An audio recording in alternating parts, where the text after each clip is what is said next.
پہلے کے دور میں جو غوث اعظم کا نام بغیر وضو کے لیتے تھے اسی دن وہ مر جاتے تھے۔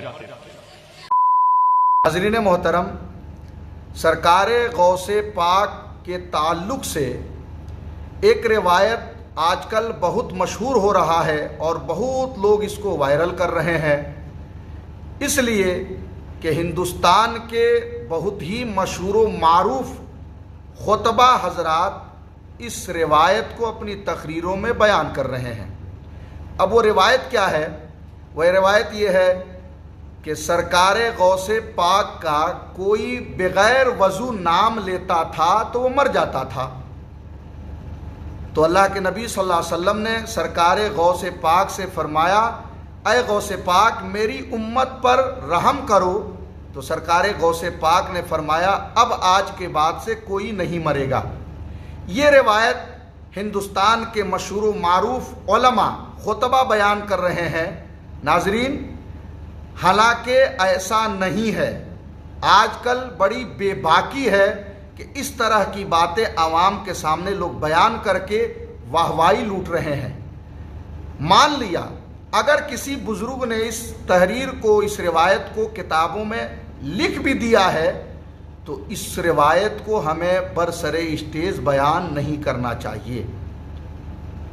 نہ جانے انہوں نے کیوں لکھا اور سرکار غوث پاک کی طرف یہ روایت صحیح ہے یا نہیں ہے، اس کو ہمیں نہیں بیان کرنا چاہیے، اس لیے کہ ان باتوں سے لوگ گمراہ ہو رہے ہیں اور بزرگوں کی شان میں گستاخیاں کر رہے ہیں اور طرح طرح کے مذاق اڑا رہے ہیں۔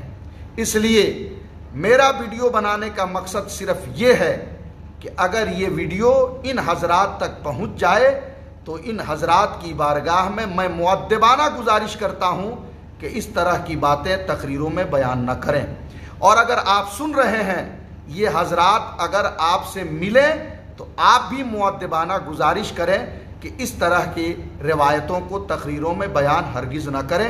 آئیے مکمل اس ویڈیو کو دیکھ لیں اور سمجھ لیں تاکہ آپ سوال کریں تو اس میں آسانی پیدا ہو۔ پہلے کے دور میں جو غوث اعظم کا نام بغیر وضو کے لیتے تھے اسی دن وہ مر جاتے تھے، سمجھ رہے ہیں، ان کی موت آ جاتی تھی۔ آج کے دور میں جو بغیر وضو غوث اعظم کا نام لیتا ہے اس کے گھر میں غریبی آ جاتی ہے۔ کیا آتی ہے؟ زور سے بولو، کیا آتی ہے؟ جس کو فقیر لکیر کا فقیر بننا ہو وہ غوث اعظم کا نام بے وضو لے، معاذ اللہ رب العالمین۔ دعا کرو ایسی نوبت ہمارے گھروں میں نہ آنے پائے۔ اگر کوئی شخص بغیر وضو بھی سرکار غوث پاک کا نام لے لیتا تو اپنی جگہ پہ جل جاتا تھا، اللہ اکبر، جل جاتا تھا، جل جاتا۔ غوث پاک کا حال یہ تھا کہ غوث پاک کا نام کوئی بے وضو لیتا تھا تو وہ مر جاتا تھا، کہ بے وضو کا نام کوئی لے نہیں سکتا تھا، لیکن رسول پاک نے فرمایا عبد القادر میری امت پہ رحم کرو، لوگ اس طرح سے نقصان اٹھائیں۔ کہا ٹھیک ہے کہ اب نہیں مرے گا، بے غسل اگر وضو بے غسل ناپاکی میں نام لے گا تو اب نہیں مرے گا، لیکن صوفیہ اہل اللہ اب بھی کہتے ہیں اگر ناپاکی میں اب بھی کوئی غوث پاک کا نام لے تو کم سے کم اس کا اتنا نقصان پہنچتا ہے